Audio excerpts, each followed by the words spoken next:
I think the Solid Decathlon has made me understand the responsibility that I have as a young designer. When I didn't want to practice, Mozart or Czerny or whatever it was I was supposed to be playing, I just made stuff up. And after a while, I got to really like making stuff up.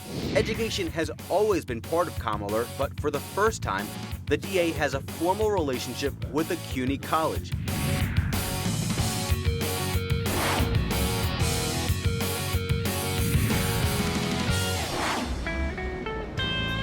Hey guys, welcome to Study with the Best, the magazine show about CUNY. I'm Despina.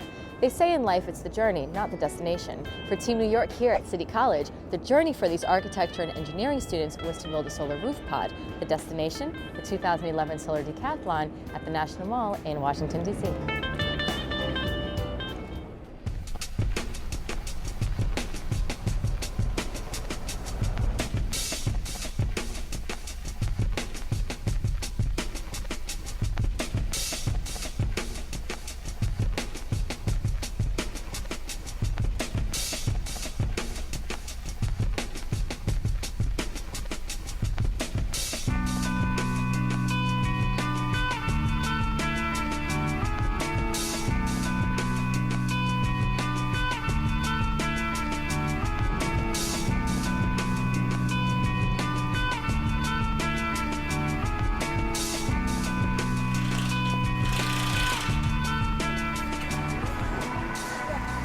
It's still an unbelievable experience because to be able to be a student and do a construction detail from a drawing and then to see your entire project in full scale, it's completely unbelievable and it's still surreal to be here. All of the people in Team New York, we're all from this city and we wanted to know how we can really affect the urban environment. And we know that cities are growing, population is growing. We're here to show a statement that we're not thinking of new infrastructure because that's theory. We actually have to fix our infrastructure, and Team New York is the only one that's actually fixing their existing infrastructure.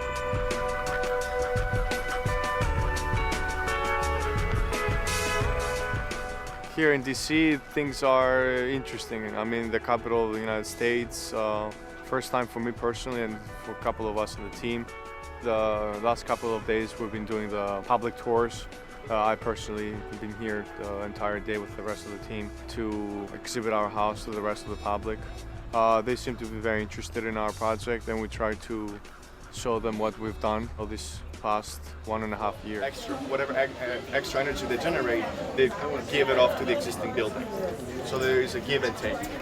Roof pod is great. I mean, people love this place. I'm hanging out at the Dungeon Garden and people just walk by and say, this is a genius idea. I mean, why didn't someone think of it like 10 years ago or 20 years ago? Yeah, I feel pretty good, slightly nervous at the same time because of all of the competition. But in terms of architecture and engineering, we feel pretty confident because it's very unique that we built our own system from scratch. A lot of times you could buy a package for these things, and because we built it ourselves, because I worked on it personally, running up all the hardware, writing the software and the code, I feel great about that. So. 18. Wait, for affordability? Yeah. Affordability, 60. Woo! The greatest thing that I've learned through this experience has been to deal with things on the spot. There's a lot of problems that occur, and I think this is a good real-life lesson for anybody. If you're able to deal with it and keep a level head and get through it, that's what you end up learning. This project has definitely shifted how I think about architecture. There's a lot of new technologies which I'd never heard of, which I've learned about, and they all relate directly into the architecture because we had to deal so closely with the engineers. We had to give them their space for whatever equipment they had, so we can actually incorporate this into our projects now. I think the Solid Decathlon has made me understand the responsibility that I have as a young designer to react to sustainability, to be able to design with the positive theories and to be able to understand how you can use the sun to create something not only functional but also beautiful. It's something that will shape me as I move on with my career.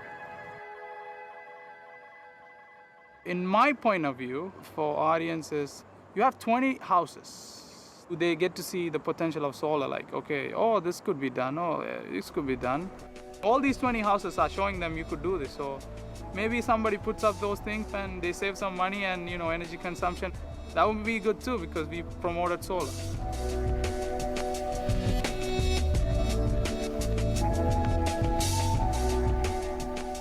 we are Team New York.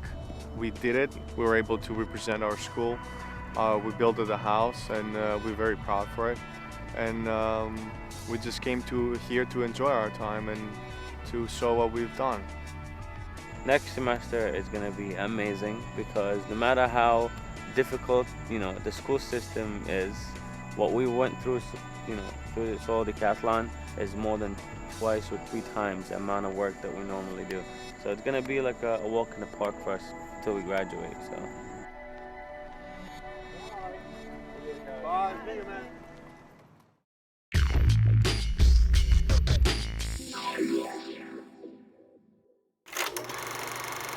My name is Prince Nyatanga. I am an organ performance major at Queen's College, studying at the Aaron Copeland School of Music. I'm an international student. I was born and raised in Zimbabwe. I went to an international boarding school called Peterhouse, which I love very much. That's where my musical talent was discovered, it was nurtured, and my first love was the piano. It speaks in a different way.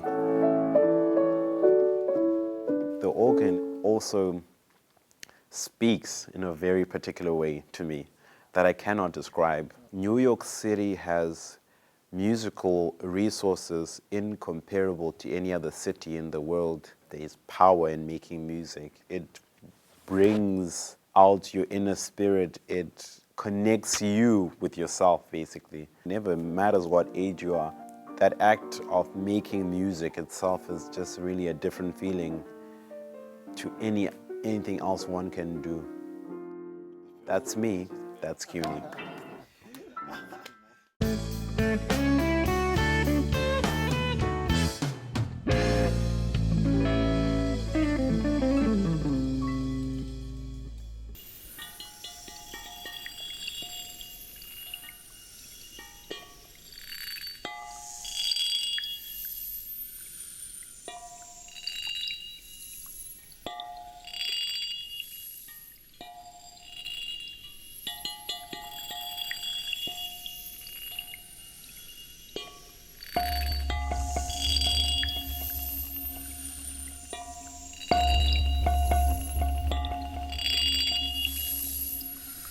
My first musical toy was I had this little drum machine for kids, and I would sit for like hours. We would go on these long road trips, and I would just sit with my mini drum machine, and it would play rhythms, and the game was you had to tap the rhythms back and match it.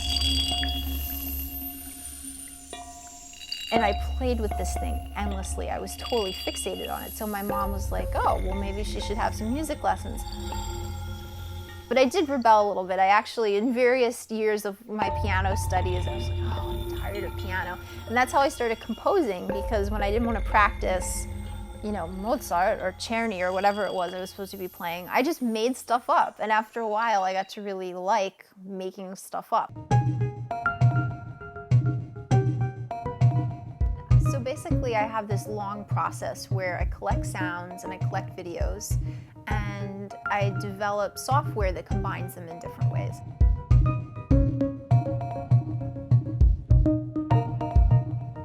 Recently, I did this piece called Art Lesson. I started with a photograph of a moth kind of plastered against my apartment window at night. And so I basically took that and put it into one of my video feedback patches to create a pattern out of the moth wings.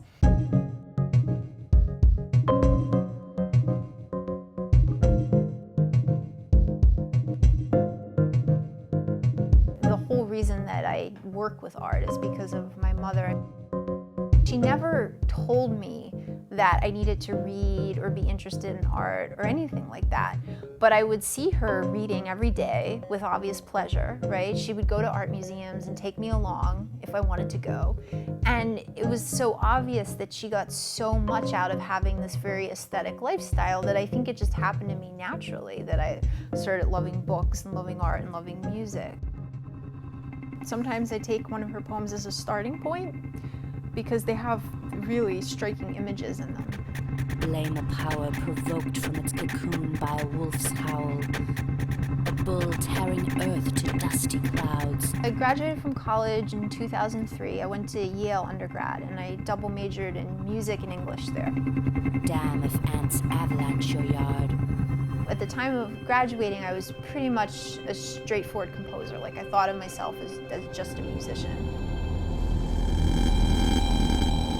I decided to move to the city because I wanted to take some composition lessons here and just write music.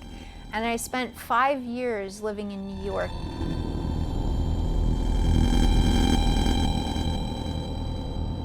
Well, I was living sort of on the border between Williamsburg and Bushwick. I took video from the windows of the GMZ, and I really liked getting the actual windows on the subway would often have etchings or paint or whatever on them, and so I would get the patterning that was on the window, and then through that we'd be passing all these amazing buildings that had interesting art on them, and so I wanted to do a piece that was about those layers that you're seeing all the time.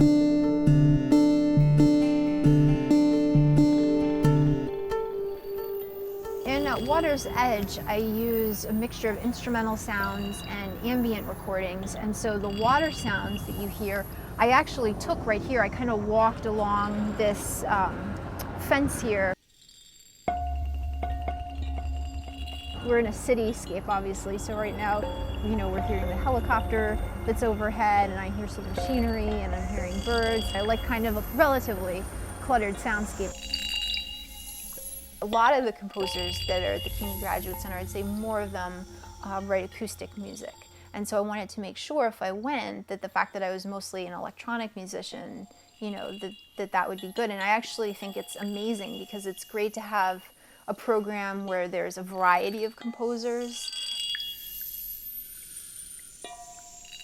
They really emphasize your life as a professional. So, you know, you're encouraged to do the things that are building your career.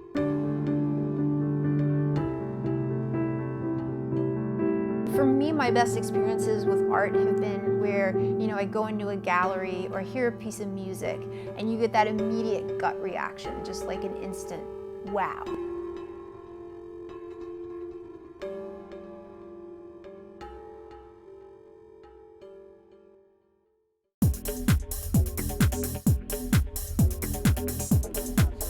More on the way, but first, this message from the Chancellor.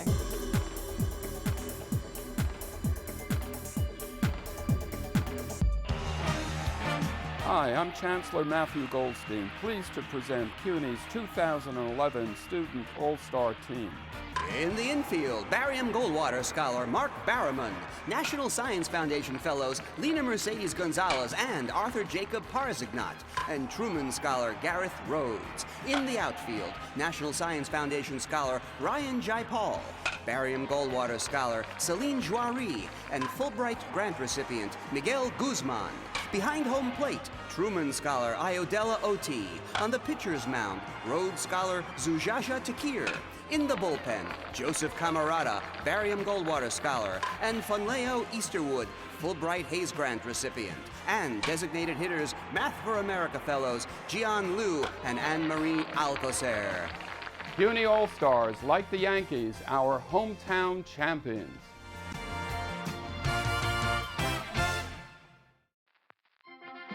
Great moments in CUNY history.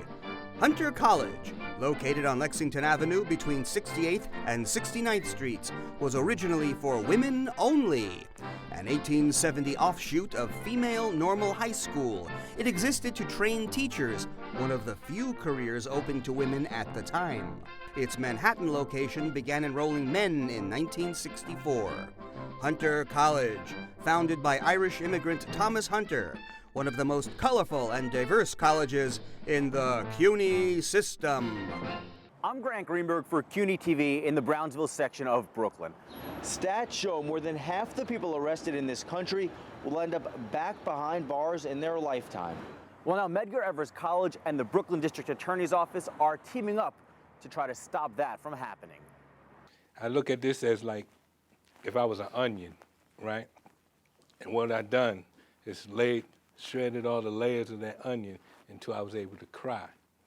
You know, once I was able to cry, I was able to cleanse myself. The tables have turned for Thomas Taylor Jr. The 51-year-old, born and raised in the Bronx, is used to doing the listening. Now he's doing the lecturing. I never loved myself because I was in so much pain. But today, I love myself and I love the people that surround me. Taylor's been in and out of jail on drug charges his entire life for both selling and using. After a 2005 arrest, he spent 3 years in an upstate prison. When he was released, he realized it was time for a change. So I had to make a decision.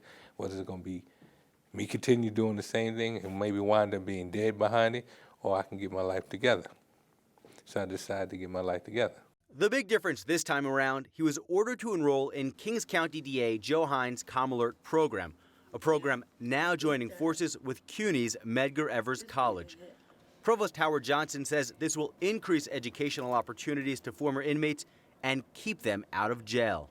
More time they spend in the classroom, less time they'll probably spend in jail. Absolutely. Absolutely. That's our goal. Right now, 6 out of 10 people coming home from prison are rearrested within 3 years.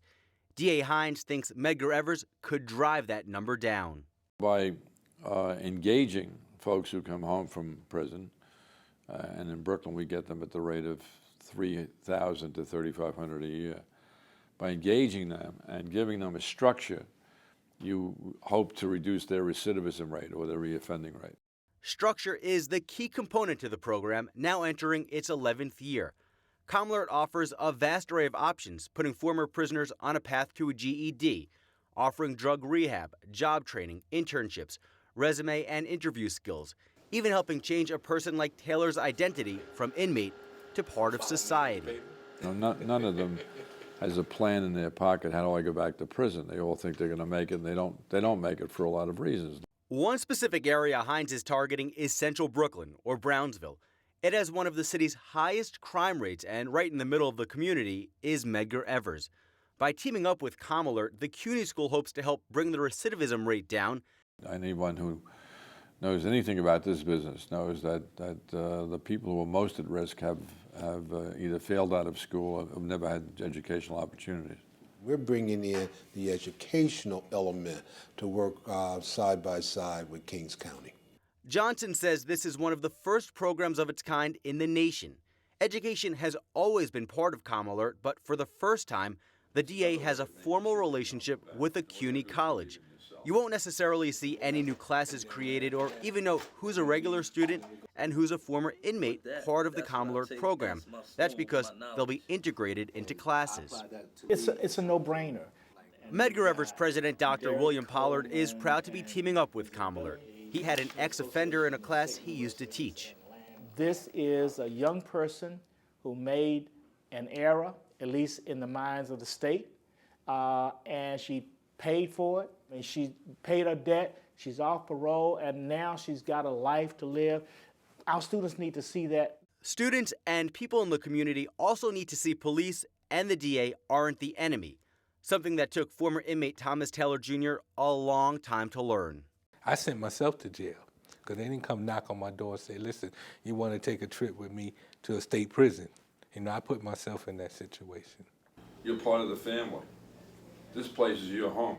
To help people understand that without spending time behind bars, people in the ComAlert program and Medgar Evers students can actually do internships in the DA's office. I put them in jail, and it's sort of ironic, I guess, for me to be standing up in front of them telling them I don't want to ever see them in jail again. It is a goal that's not unrealistic, that someday the 18 or 20 or 25 young men that I speak to may all of them be successful.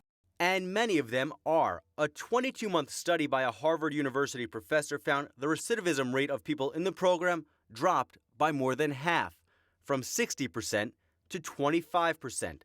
Last year, 1,000 people went through the program. Hines would like to see ComAlert grow by more than double, but with budget woes, money is an issue.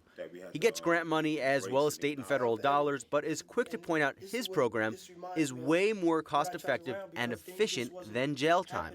Not to look at the $240,000 a year that we're spending on a failed system, on a system that is, as I said, disgraceful. President Pollard agrees with the DA and thinks ComAlert could have a domino effect in central Brooklyn because it not only touches the former prisoner, but the person's family as well. As we work with those children, we're reminding them that mom or dad who may have been away for a while, that's not the end of the world. We also communicating hopefully to young people in the world that there are alternatives to a life of criminal behavior. All agree communication needs to start in the classroom and trickle into the community. Central Brooklyn benefits because these people live in Central Brooklyn. Central Brooklyn grows, develops, becomes as its citizens individually grow. We're saying to people, you made a mistake. We're saying to people, here's another opportunity to take corrective action. And we're also saying to the community, look, give people a chance, they can do better. It's hard to imagine Kamler doing any better at driving the recidivism rate down, but Hines is confident the education and structure Medgar Evers brings to the table will do that. By learning fundamental discipline, we prepare them for the next and more permanent employment level. That's what Thomas Taylor Jr. now enjoys full-time as a case counselor at the Phoenix House, a drug rehab facility on the Upper West Side. He also gives back to Kamler, the program he credits for giving him his life and a relationship with his mother back by teaching this life skills empowerment program twice a week. When I recently told them I work with the Brooklyn DA and they asked me what I do, I said I'm a lawyer. And maybe even one better than a lawyer, Taylor works to keep former inmates away from the legal system and alive. Where would your life be without Kamler? I'd probably be dead. With its partnership, Medgar Evers and Kamler hope to do more than just get people a job and an education. They hope to make former prisoners productive members of society. In the Brownsville section of Brooklyn, I'm Grant Greenberg for CUNY TV.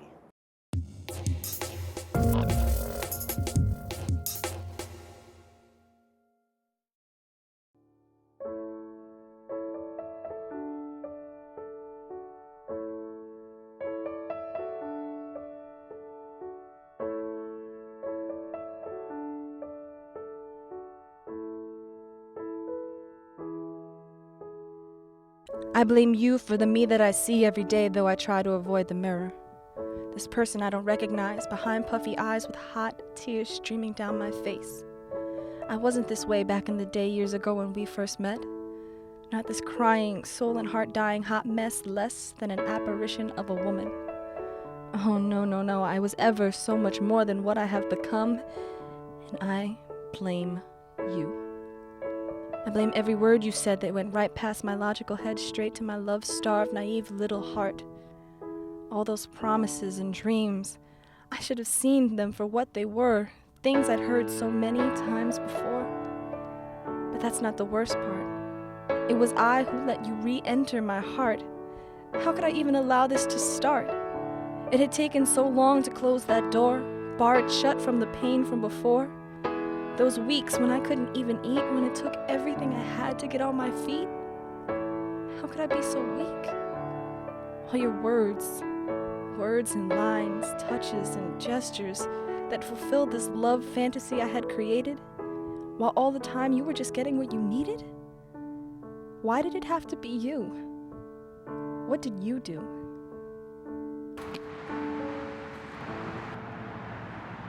I blame you. Because it's easier than blaming myself.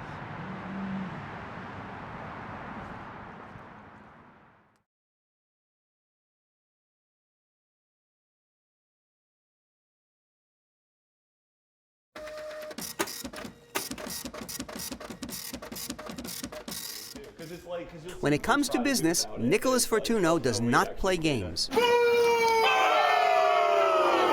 Oh, wait a minute. Yes, he does. Because I have to play games as part of my job. Nick is an entrepreneur in the very new, very competitive field of game design. I work for a company and own a company called Playmatics. It's a game design and development company. 2, 1, go! Nick designs traditional board games and even came up with humanoid asteroids, where players get pushed around a life-size game board, imitating the video arcade classic Asteroids. The game design that Playmatics does is not restricted to video games at all. We've done real-world games, board games, card games, social games, web games, console games. You might have heard of an earlier game Nick designed, the highly successful Diner Dash. Diner Dash is a casual downloadable game in which you play a stockbroker who decides to become a restaurateur. Nick and his partner Margaret Wallace consult and create games for many kinds of clients. Yeah, so this coffee is from Colombia, and the reason why I was in Colombia is because I was speaking to the Colombian government about building the game industry there. A lot of third world countries are interested in game development because it's an industry that can get off the ground quickly, and it builds them a lot of very skilled employees very fast. Besides his creative and administrative duties at Playmatics, Nick is also an educator with a CUNY connection. I went to Hunter for several years, and I also taught at Bronx Community College, English, and I taught literature. I teach at Parsons New School of Design, and I teach game design and interactive narrative. And Nick is a student himself at Hunter College. I'm completing my master's right now. My skill, game design, only very recently became something that was a viable career for people right out of college. When I was growing up, nobody became game designers. And there was actually a famous quote in a magazine that there were more professional astronauts in NASA than there were professional game designers. And so despite the fact that I had been designing games my whole childhood, I didn't expect that to be a job. I think the first thing to running a business is having passion for the thing your business is about, right? Because your business is going to be your whole life. So if you don't care about the thing you're doing and have skill at the thing you're doing, then it's going to be a miserable experience and you won't succeed. And to Nick Fortugno, the business world is the biggest game board of all. Recognize that when you create, you invoke chaos. Business is chaos, and if you ride that, I mean, there's risk and reward, and businesses fail, but businesses succeed. And it's not always easy to predict which one is which, but if you're just willing to ride the ride for a while, you could get lucky. Barry Mitchell, Study with the Best.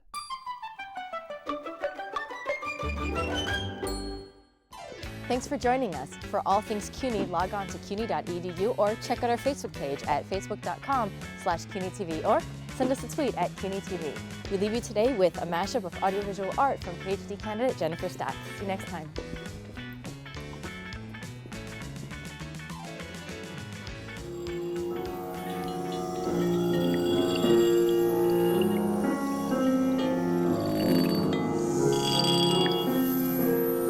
Jennifer Stock, and I'm a composer and multimedia artist.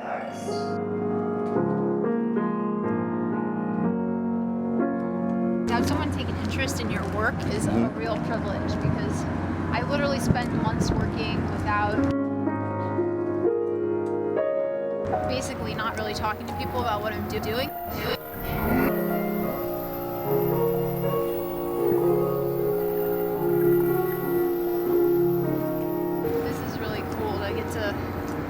Put like transparency on the whole process and be like, well, this is actually what I'm doing. There wouldn't really be any other reason this is even the same.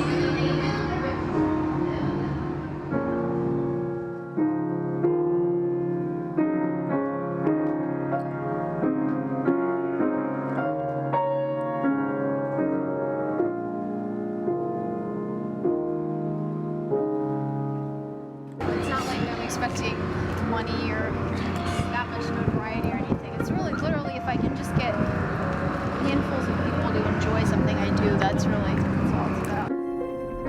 Sigh if a steady drizzle of maize fills buckets with its manna. But no, there's no escape once warned. Once you've caught that forlorn eye,